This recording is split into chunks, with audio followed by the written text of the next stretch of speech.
হয় সশস্ত্র বাহিনীর লোকজন যন্ত্রপাতি চালাতে পারে না, নয়তো এগুলো কেনার সময় এত দুর্নীতি হয় যে রোদ দিমাল বেশি দামে কেনা হয়। তাহলে তো ধরতে হবে এই দুর্ঘটনাগুলোর কারণ প্রযুক্তি না, মানুষ। আর সেই মানুষগুলো রাষ্ট্রের সামরিক উঁচু পদে বসে কমিশনের ব্যবসা চালায়। কি চমৎকার! শোনা যায় বাংলাদেশের ডিফেন্স পার্সেসের 70% বেশি হয় বিচ্ছিন্ন স্বচ্ছতার বাইরে, যেখানে ঘুষ, মধ্যস্বত্বভোগী আর সরকারি দাম এই নামে চালানো হয় রদ্দিমাল। আমরা তো রাষ্ট্রকে প্রশ্ন করতে পারি, যেহেতু তাদেরকে পয়সা দিই, যে আপনার বাহিনী কোথায় যুদ্ধ করতেছে, তো তাকে জবাব দিতে হবে যে এটা কিভাবে হয়েছে, কেন হয়েছে, এটার পরবর্তীতে আর যে এই ধরনের ঘটনা ঘটবে না। উনি খুব স্পষ্টভাবে বলেছেন যে 7 জন বা 8 জন এটার প্রিপারেশনের জন্য 3 ঘন্টা আগে থেকে এই বিমান যারা রেডি করেছে সেখানে কারা কারা ছিল, তাদের সাথে সন্দেহভাজন কারো ফোনে আলাপ হয়েছে কিনা, ফোন নাম্বারগুলো কোনটা কোনটা ছিল, তাদের অ্যাকাউন্টে গেল কয়েকদিন ধরে কোনো টাকা পয়সা জমা হয়েছে কিনা। এত জোরে সাউন্ড আপনারা জাস্ট কল্পনা করতে পারবেন না, মানুষের কানের পর্দা ফেটে যাচ্ছিল। জিনিসটা আমি জাস্ট 5 সেকেন্ডের মধ্যে দেখি এখানে এসে পড়ছে। আমি জাস্ট কল্পনা করতে পারবো, আমি জাস্ট বুঝতেছিলাম না যে আমার কলেজটা হচ্ছে কি। হঠাৎ করে দেখি বাচ্চাদের কলেজটা ফেটে, আগুন ফেটে এই উপরে উঠে আসছে। আমি বলতেছি এখানে তো অনেক বাচ্চারা আছে। আমি দৌড় দিয়ে এখানে আসতেছিলাম আর আমার মাকে বলতেছিলাম, মা বাচ্চারা মরে যাচ্ছে মরে যাচ্ছে। কিভাবে বিমান দুর্ঘটনা হলো সেটা তদন্ত করা উচিত, কারণ এই এরিয়াটা একটা রেস্ট্রিক্টেড এরিয়া, একটা সিভিল এরিয়া। এখানে যে বিমানটা উঠছে মানে টেস্টার অথবা ত্রুটি ছিল না পাইলটের। আমাদের দাবি হচ্ছে কি একদম এক্সাক্ট নাম্বারটা দেওয়া, যে কতজন মারা গেছে, কতজন হসপিটালাইজড আছে এবং তাদের দায়িত্ব নেওয়া, কারণ যে পরিমাণ কস্ট আইসিইউতে বা বিভিন্ন জায়গায় সেটা তো আর ফ্যামিলি বহন করতে পারবে না পুরোটা। মাইলস্টোন কলেজের উপর বিমান দুর্ঘটনার ঘটনায় সেনাবাহিনীর দিকে আমিরে জামাতের ইঙ্গিত নিয়ে তোলপাড়। মিডিয়াতে অনেকগুলো স্টোরি দেখলাম তৌকির সাগরকে নিয়ে, ওই যে পাইলট তৌকির সাগর, ওনার মৃত্যুটা নিয়ে অনেকে আফসোস করতেছে, বলতেছে যে উনি তো বাঁচতে পারতো। হ্যাঁ, উনি প্লেনটা ক্র্যাশ হওয়ার 10 সেকেন্ড আগে যদি সুইচটা টিপা দেয় তাহলে তো বাইচা যায়। আমার যেটা মনে হয় উনি নার্ভাস হয়ে গেছিল। আর বাইচা থাকলে কি হইতো বলেন তো আমাকে? বাইচা থাকলে উনি সুস্থ থাকতো? পাগল হয়ে যাইতো তো।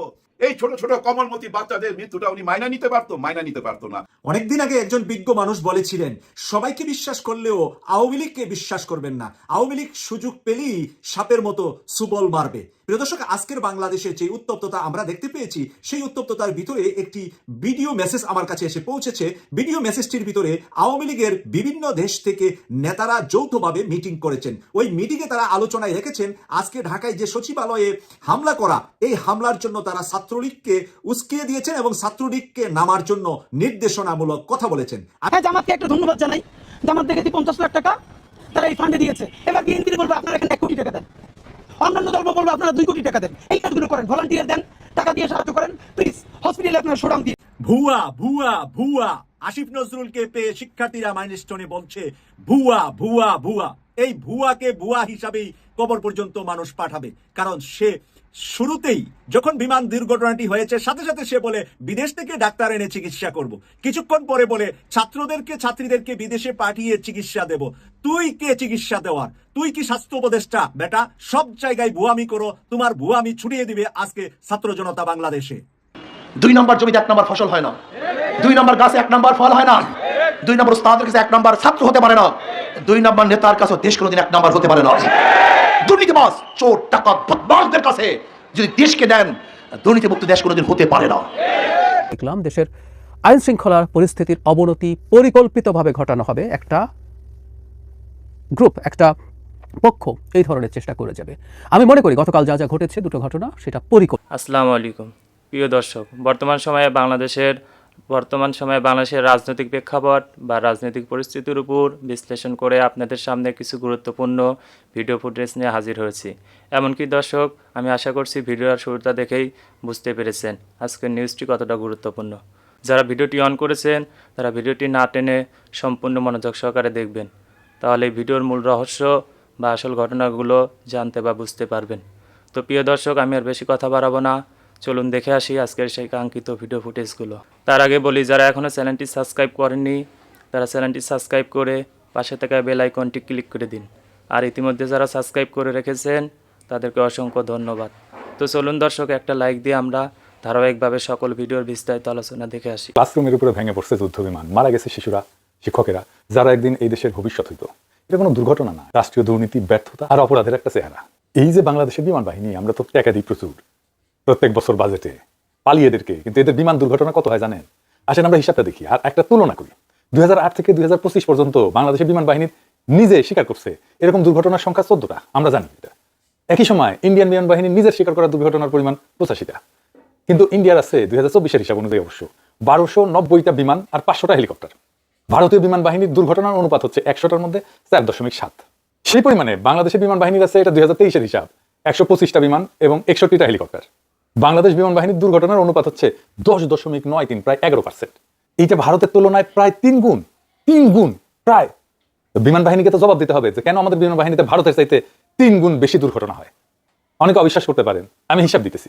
8 এপ্রিল 2008 চেংদুতে F7Z দুর্ঘটনা হয়, একটা বিমান হারায়। 20 ডিসেম্বর 2010 2টা PT6 বিমান দুর্ঘটনায় পড়ে। 8 এপ্রিল 2012 এরো L39 ক্র্যাশ একটা। 26 এপ্রিল 2012 একটা PT6 ভারতীয় ভূখণ্ডে জরুরি অবতরণ করে। 13 মে 2015 MI-17 হেলিকপ্টার দুর্ঘটনা হয় একটা। 29 জুন 2015 F7MB যুদ্ধ বিমান বঙ্গোপসাগরে বিধ্বস্ত হয় একটা। 11 জুলাই 2017 ইয়াক 130 দুর্ঘটনা হয় লোহাগড়ায়, একটা বিমান হারায়। 27 ডিসেম্বর 2017 2টা ইয়াক 130 মাঝ আকাশে সংঘর্ষে বিধ্বস্ত হয়, 2টা। 3 জানুয়ারি 2018 MI-17 হেলিকপ্টার ক্র্যাশ করে একটা। 1 জুলাই 2018 KHW প্রশিক্ষণ বিমান রাতের মিশনে যশোরে বিধ্বস্ত হয়। 23 নভেম্বর 2018 F7BG বিমান টাঙ্গাইলে দুর্ঘটনায় পড়ে। 9 মে 2024 ইয়াক 130 বিমান চট্টগ্রামে বিধ্বস্ত হয়। আর 21 জুলাই 2025 এটা F7BGI প্রশিক্ষণ জেট ঢাকার স্কুলে বিধ্বস্ত হয়। কিছুদিন আগে বাংলাদেশ বিমান বাহিনীর একটা হেলিকপ্টার সেন্ট্রাল আফ্রিকান রিপাবলিকে মিশনে ছিল, ওইখানে বিধ্বস্ত হয়েছে। এই যে দেখেন, এর মানে কি? হয় সশস্ত্র বাহিনীর লোকজন যন্ত্রপাতি চালাতে পারে না, না তো এগুলো কেনার সময় এত দুর্নীতি হয় যে রোদ দিমাল বেশি দামে কেনা হয়। তাহলে তো ধরতে হবে এই দুর্ঘটনাগুলোর কারণ প্রযুক্তি না, মানুষ। আর সেই মানুষগুলো রাষ্ট্রের সামরিক উঁচু পদে বসে কমিশনের ব্যবসা চালায়। কি চমৎকার! শোনা যায় বাংলাদেশের ডিফেন্স পার্সেসের 70% বেশি হয় বিচ্ছিন্ন স্বচ্ছতার বাইরে, যেখানে ঘুষ, মধ্যস্বত্বভোগী আর সরকারি দাম এই নামে চালানো হয় রদ্দিমাল। আমরা তো রাষ্ট্রকে প্রশ্ন করতে পারি, যেহেতু তাদেরকে পয়সা দিই, যে আপনার বাহিনী কোথায় যুদ্ধ করতেছে, কাদের বিরুদ্ধে প্রস্তুতি? যে বাহিনী নিজের আকাশে উঠতে পারে না, সে অন্যের আকাশে কিভাবে লড়বে? এদেশে মানুষের জীবনের কোনো মূল্য দেওয়া হয় না বলে যুগ যুগ ধরে যুদ্ধ বিমানের মহড়া এবং প্রশিক্ষণ চলছে ঢাকার আকাশে। প্রত্যেক দিনই রাজধানীর আকাশে ফাইটার জেট ছুটতে এবং অনেক হেলিকপ্টার উঠতে দেখা যায়। আপনারা দেখছেন না? শীর্ষ সেনা এবং বিমান কর্মকর্তারাই এইগুলোতে চড়েন। এই সমস্ত পুরাপুরি বন্ধ হওয়া জরুরি, একদম ফুল স্টপ। ঘনবসতিপূর্ণ এই রাজধানী শহরটা এরাই কি এরকম প্রশিক্ষণের কার্যক্রম চলতে পারে না? হোমরা চমরাদের আচরণ এবং তাদের অনুষ্ঠিত রীতিনীতি দেখলে মনে হয় না যে বাংলাদেশ সরকারের নীতি নির্ধারকরা জানেন যে বিশ্বের সবচেয়ে ঘনবসতিপূর্ণ রাজধানীগুলোর মধ্যে ঢাকার অবস্থান দ্বিতীয়। 1 নম্বর হচ্ছে ম্যানিলা, ফিলিপাইনে, প্রত্যেক বর্গ কিলোমিটারে 46,000 মানুষ থাকে। 2 নম্বর ঢাকা, প্রত্যেক বর্গ কিলোমিটারে 44,000 মানুষ থাকে। 3 নম্বর বাগদাদ, ইরাকের, প্রত্যেক বর্গ কিলোমিটারে 32,800 মানুষ থাকে। এবং 4 নম্বর মুম্বাই, ইন্ডিয়ার মহারাষ্ট্রের রাজধানী, আমরা জানি, প্রত্যেক বর্গ কিলোমিটারে 32,300 জন মানুষ থাকে। এবং 5 নম্বর কায়রো, মিশর, প্রত্যেক বর্গ কিলোমিটারে 19,300 জন মানুষ বসবাস করে। আওয়ামী বাকশালীরা একটা মৌকা পাইছে। এই জুলাই আগস্ট বিপ্লবের শোক গাথা চলতেছিল, যখন আওয়ামী দুঃশাসনের চিত্র আবার সবাই দেখতেছিল, আর সবাই এই সময় দুর্ঘটনা বাকরুদ্ধ করে দিচ্ছে সবাই। সমস্ত কর্মসূচি এখন কিছুদিনের জন্য হলে বন্ধ থাকবে। এই ঘর পড়ার মধ্যে আলু পোড়া খাইতে আসছে এই নটনটিরা, বিশিষ্ট বুদ্ধিজীবীরা এবং বাকশালীরা, বাংলার আন্তনীয় গ্রামসি, গরিবের কালমার্স, ঝানু মোহাম্মদ বাঙ্গুল্যান্ডের প্রগতিশীল ঘরানার প্রধান বুদ্ধিজীবী। সকল বাকশালীদের মতো তিনিও 1991 সালে গঠিত হয়েছিল 101 সদস্য বিশিষ্ট 71-এর ঘাতক দালাল নির্মূল কমিটি, তার সদস্য ছিল। আবার পার্বত্য চট্টগ্রাম নিয়ে উনি খুব চিন্তিত আর কি, কিবা কমিটিতে আছেন। ওনার চিন্তা পার্বত্য চট্টগ্রাম আর যুদ্ধাপরাধ এই ছাড়া আর বাইরে যায় না। ওনার সম্পর্কে আপনি নেট ঘেটে লেখাপড়া কত দূর করেছে এটা খুঁজে পাবেন না। হ্যাঁ, আমি লেখাপড়া ধরে টান দিই কেন জানে? এই সেকুলার ঘটনার যত তালে পড়াছে না, সব কয়টা লেখাপড়ায় লবরঙ্কা, কিন্তু ভাবছে তারা নোবেলটা পাইতেছে না আর কি। এই ঝানু মোহাম্মদের সবচেয়ে বড় আবিষ্কার ছিল আমি নাকি রয় রেজেন। সেটা কইছে এমন একটা জায়গায় যে আমার কানে আসছে, একটা খুব বিশ্বাসযোগ্য মানুষ আমাকে বলে দিছে। আমি তারা জিজ্ঞাসি আপনি এটা কেন বলছেন, তখন অস্বীকার করে, ভয়। মানে তার মেধা এবং সাহস কোনোটাই নাই। একটা বিশ্ববিদ্যালয়ের প্রফেসর কতখানি নির্বোধ হতে পারে, কতখানি মূর্খ হতে পারে, তার ক্রিটিক্যাল ফ্যাকাল্টি কত দুর্বল হতে পারে, ঝানু মোহাম্মদ তার নমুনা। আমার মাথায় এসছে তখন যে আমি শিওর ওই পিএইচডি করে নাই। আপনারা খোঁজ নিয়ে দেখেন, একজন পিএইচডি এরকম নির্বোধের মতো কথা বলবে না। খুঁজে দেখেন সে পিএইচডি করেছে কিনা, আমি 99% শিওর ওই করে নাই। হ্যাঁ, অনেকের মনে হতে পারে এরকম প্রফেসর হয়েছে, এরকম ইকোনমিক্সের প্রফেসর হয়েছে, পিএইচডি করে নাই। দেখেন, আমি তো কইলাম তো, দেখেন, খুঁজে দেখেন, না হলে আমার কাছে কোয়েন। যাই হোক, সে বাক্য জারিছে প্রফেসর সামন্তলাল সেনকে আনা হোক। হ্যাঁ, আগে এক নোটই কইছে নিপুণ, হ্যাঁ, তারপরে এই নট কইছে এইটা সাহেব, এই নটো আর নোটিরে পাশাপাশি রাখেন, দেখি তো মানায় কিনা। হ্যাঁ, মানাইছে না? মানাইছে, হ্যাঁ মানাইছে ভালো। এক সুন্দর গাদা আর এক সুন্দরী গাদি। এই ঝানু মোহাম্মদের একটা ছবি দেখবেন, হ্যাঁ, ক্ষুদ্রকালের সরাদের বডিগার্ডের সাথে, হ্যাঁ, জায়গা মতো খাইছে, সব বরাবর আর কি, বুঝছা। 1974-এর দুর্ভিক্ষের টাইমে অনুদান তুলে ওই সরাদের বডিগার্ডের হাতে দিতেছে, দেখেছেন কি হাসি মুখে, দেখেছেন? এই ঝানু মোহাম্মদ গুলো হইতেছে সুপা ফ্যাসিস্ট, সুপা বাকশালী, সুপা আওয়ামী লীগ। সুযোগ পেলে কক করে ওঠে। ফ্যাসিস্টের সহযোগী, ফ্যাসিস্ট মন্ত্রিসভার সদস্য, জুলাই আহতদের চিকিৎসায় বাধাদানকারী, স্বঘোষিত বার্ন স্পেশালিস্ট সামন্তলাল সেনের জন্য ওর পেট পুড়াচ্ছে। এই সামন্তলাল সেন আর এক বাটপার, লেখাপড়া করে নাই, কিছু করে স্পেশালিস্টই না। এই সামন্তলাল কত বড় বাটপার, মহা বাটপার। ওই এমবিবিএস ডাক্তার, কচু কাটতে কাটতে যেমন ডাকাত হয় না, যেমন প্লাস্টিক সার্জনের সাথে ঘষাঘষি করতে করতে না ওই প্লাস্টিক সার্জনে ভোগ ধরেছে, নিজেরা প্লাস্টিক সার্জন দিচ্ছে। শিক্ষাগত যোগ্যতায় সে উচ্চ শিক্ষিত ডাক্তার না, স্পেশালিস্ট না, তার যোগ্যতা এমবিবিএস পর্যন্ত। কচু কাটতে কাটতে ডাকাত হওয়ার মতো প্লাস্টিক সার্জনদের সাথে কাজ করতে করতে কাজ শিখেছে। কতটুকু কাজ শিখেছে কে জানে, ওর কাছে কেউ যায় না। ওর অনেক মেলা তালে বড় বড় ভালো ভালো প্লাস্টিক সার্জন আছে। ঢাকা মেডিকেল কলেজের ইমার্জেন্সি ওয়ার্ড বয়টা দেখবেন কাজ করতে করতে পারদর্শী হয়ে যায়, অনেকে ভালোভাবে সাহায্য করতে পারে, ছোটখাটো সার্জারিও করতে পারে, কিন্তু তাই বলে তো তাদেরকে ডাক্তার বলে দেখা যায় না। নামের পরে শিক্ষাগত যোগ্যতা হিসেবে এমবিবিএস এর পরে ডিএসএস, ভিয়েনা, অস্ট্রেলিয়া লাগেছে, জানেন? ডিএসএস মানে কি জানেন? Diploma in social service. যার সাথে চিকিৎসার কোনো সম্পর্ক নাই, মানুষকে ধোকা দেওয়ার কৌশল হিসেবে এটা করতো সে। তবে সোশ্যাল সার্ভিস ভালোই করতো, যা দিয়ে শিক্ষাগত যোগ্যতার এই অপদার্থতা আলার করতে পারতো। দেশের বিশিষ্ট প্লাস্টিক সার্জন এই বিষয়টা জানলেও হাসিনার সাথে ও ডাইরেক্ট কানেকশনে থাকার কারণে প্রকাশ্যে কথা তোলেনি। আগুনে পোড়া মানুষদের নিয়ে রাজনীতিতে উই ছিল বার্ন ইউনিটে প্রিয় অভিনেত্রী Sheikh Hasina, script writer plus সহ অভিনেতা। 2013-14 সময় হাসিনা অগ্নি সন্ত্রাসের একটা ভং ধরেছিল না, গপ্পগীত না, ওই অগ্নি সন্ত্রাসের স্ক্রিপ্ট লেখার জন্য বার্ন ইউনিটের দরকার ছিল। এই সামন্তলাল সেন সেটা করে দিছে, সেই জন্যই ওই এত প্রিয় 24-এর মন্ত্রিসভায়। এই জন্যই তারে ঠাই দিছিল ভারত কোটায়। সামন্তলাল সেনের নির্দেশে জুলাই আগস্টের ছাত্র জনতার গণ অভ্যুত্থানের সময় দেশের সরকারি বেসরকারি অনেক হাসপাতালে আহতদের চিকিৎসা সেবা বন্ধ করে দেওয়া হয় এবং অনেক নিহতদের পোস্টমর্টেম না কইরা গণকবর দেওয়া হয়। নিহত যারা শেষ পরিবারগুলো আছেন তাদের পিতামাতার কাছে আমার অনুরোধ থাকবে, আপনারা সবাই ডক্টর মোহাম্মদ ইউনূসকে প্রধান আসামি করে মামলা করবেন। এই রাষ্ট্রের কাছে আপনি আপনার ক্ষতিপূরণ চাবেন, এটার কারণ জানতে চাবেন কিভাবে এই ঘটনা ঘটেছে। কারণ ডক্টর ইউনূস তিনি তিনার মতো দেশ চালাচ্ছেন, আমি বলছি না যে তার জায়গায় তিনি ব্যর্থ, কিন্তু তিনি দেশ চালালে পুরো দেশের খবর তাকে রাখতে হবে। তিনি একদিকে অর্থনীতি ঠিক করবেন, একদিক ঠিক রাখবেন, আরেকদিক দেশের পুরো গোয়েন্দা সংস্থার উপরে তার কোনো নিয়ন্ত্রণ থাকবে না। এইভাবে একটা দেশ চলতে পারে না। সো তাকে জবাব দিতে হবে যে এটা কিভাবে হয়েছে, কেন হয়েছে, এটার পরবর্তীতে আর যে এই ধরনের ঘটনা ঘটবে না। উনি খুব স্পষ্টভাবে বলেছেন যে 7 জন বা 8 জন এটার প্রিপারেশনের জন্য 3 ঘন্টা আগে থেকে এই বিমান যারা রেডি করেছে সেখানে কারা কারা ছিল, তাদের সাথে সন্দেহভাজন কারো ফোনে আলাপ হয়েছে কিনা, ফোন নাম্বারগুলো কোনটা কোনটা ছিল, তাদের অ্যাকাউন্টে গেল কয়েকদিন ধরে কোনো টাকা পয়সা জমা হয়েছে কিনা।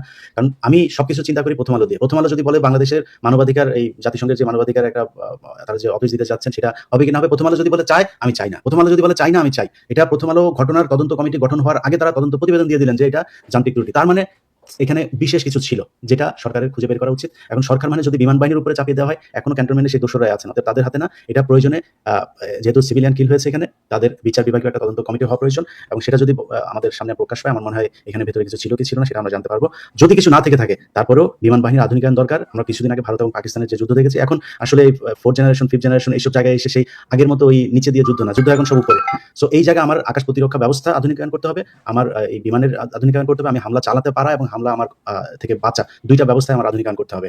এই জায়গায় আমাদের মনে হয় নতুন করে ভেবে দেখা উচিত। আর কোনো মানুষের জীবন যাক আমরা এটা চাই না। ঘটনায় পড়বে না কেন বলেন তো? আপনি আজকে থেকে 14 বছর আগে যেই প্রশিক্ষণ বিমানকে সব দেশ তাদের ইনভেন্টরি থেকে অবসলেট করে দিয়েছে, বাতিল করে সরাই দিয়েছে, সেটাকে আপনি আজকে চালাতেছেন। কেন চালাতেছেন? বিকজ এই বিমানগুলো কেনা হয়েছে দুর্নীতি করার জন্য। এই পতিতা হাসিনা সরকার টাকা বানানোর জন্য। একটা ধারণা দিই, ধরেন যদি 4000 কোটি টাকা ডিফেন্স বাজেট এয়ারফোর্সের জন্য বরাদ্দ থাকে, যেটা হয়েছে গত 15 বছর, আমি বলি 4000 টাকা দিয়ে বলা হয়েছে যে তুমি আধুনিকীকরণ, আমরা তো আধুনিকীকরণের দূরের কথা, আমরা চালু রাখার জায়গায় অনেক পিছিয়ে আছি, যে সেই 4000 কোটি টাকা বাজেট দেওয়া হয়েছে এবং জিনিস যতটুকু কেনা হবে সেটা কেনা হবে ধরেন আসলে 1000 কোটি টাকা। এখন ওভার ইনভয়েসিং করে বাকি 3000 কোটি টাকা পাঠিয়ে দেওয়া হয়েছে এই রেহানার কাছে তারেক সিদ্দিকীর মাধ্যমে, এবং এগুলো হচ্ছে ওপেন কন্ট্রাক্টে, গভর্নমেন্ট টু গভর্নমেন্ট কন্ট্রাক্ট হলে এই দুর্নীতির সুযোগ থাকতো না। বাট এইভাবে হয়েছে। আমি জনগণ হিসেবে, আমি সচেতন নাগরিক হিসেবে প্রশ্ন রাখছি যে কেন আমাদের বিমান বাহিনীকে এত বাজেট বরাদ্দ দেওয়া হবে? রাখতে পারি, অনেকে রাখছেন, বাট ভাই এই বাজেট তো দেওয়া হয়েছে বিমান বাহিনীর উন্নয়নের জন্য না, আমাদেরকে সুপ্রশিক্ষিত করার জন্য না, করা হয়েছে ওদের টাকা লুটপাটের জন্য। এই একই জিনিস হচ্ছে আর্মিতে। মেজর জেনারেল মতিন কিছুদিন বছরখানেক আগে একবার চেষ্টা করেছিলেন বিপ্লবের পরে ওনার ভয়েস রেজ করার জন্য। উনি সেলফ প্রোপেলড গান কেনার দুর্নীতির সাথে জড়িত, যে টাকার 70% সরাসরি রেহানার কাছে চলে গেছে। জানেন সেই সেলফ প্রোপেল গান মানে গুলি ভরে, সেটাকে একটা আর্টারি গান, সেটা গুলি ভরে ব্যবহার করা যায় না। একবার চেষ্টা করা হয়েছিল, আমাদের 4 জন সৈনিক নিহত হয়েছেন সেখানে, সেটা ফায়ার করতে গিয়ে ইন্ডিয়া থেকে আনা হয়েছিল। এখনো সেভাবে আমরা বলি ডিফেন্স বাজেট যেটা আছে সেটা যুক্তিযুক্ত, বাট সমস্যা কোথায়? আমাদের ডিফেন্স বাজেট যদি 10,000 কোটি টাকা হয়, তার মধ্যে মাত্র 2000 কোটি টাকার জিনিস সত্যিকার অর্থে কেনা হয়, বাকি 8,000 কোটি টাকা বা 80% জিনিস রাজনৈতিক নেতারা চেটে পুঁতে যে শুধু তা খান তা না, ওনারা সেটা খান। একই সাথে আমাদের এই যে ইফতেখার এবং এখানে এতগুলো শিশু মারা গেল, আমাদের এখানে এই পর্যন্ত যত ধরনের এই প্রশিক্ষণ বিমান দুর্ঘটনা হয়েছে, সেগুলোর প্রত্যেকটা রক্তের দায় তাদের হাতে। তারা সরকারকে তুষ্ট রাখবার জন্য, হাসিনাকে তুষ্ট রাখবার জন্য এই পারচেজ বা ডিফেন্স পারচেজের নামে এগুলা করে আসছেন। তো এই জায়গায় তার মানে দুর্ঘটনা যদি হয়, কারণ আমরা রদ্দি মাল ব্যবহার করতেছিলাম, লোহা লক্কর হয়ে যাওয়া পুরোনো জিনিস ব্যবহার করতেছিলাম। কেন আমরা সেটা ব্যবহার করতেছিলাম? That is a question. আপনি একজন সুপ্রশিক্ষিত, মনে রাখবেন বাংলাদেশের যে পাইলট, তাদের ইতিহাস আপনি জানেন, প্যালেস্টাইনের যুদ্ধে, পাকিস্তান ভারত যুদ্ধে সব থেকে কৃতিত্বের দাবিদার আমাদের পাইলটরাই, বাংলাদেশি পাইলটদের মান অনেক উঁচুতে। বাট সেই সুপ্রশিক্ষিত পাইলটদেরকে আপনি চড়াইতেছেন কিসে? যেই প্লেন কোনো মতো উঠতে পারে। প্রিয় দর্শক, আমি আশা করছি ভিডিওটি সম্পূর্ণ মনোযোগ সহকারে দেখেছেন। পরবর্তীতে নতুন কোনো টপিকস নিয়ে আবার দেখা হবে। এ পর্যন্ত সবাই ভালো থাকবেন। আল্লাহ হাফেজ।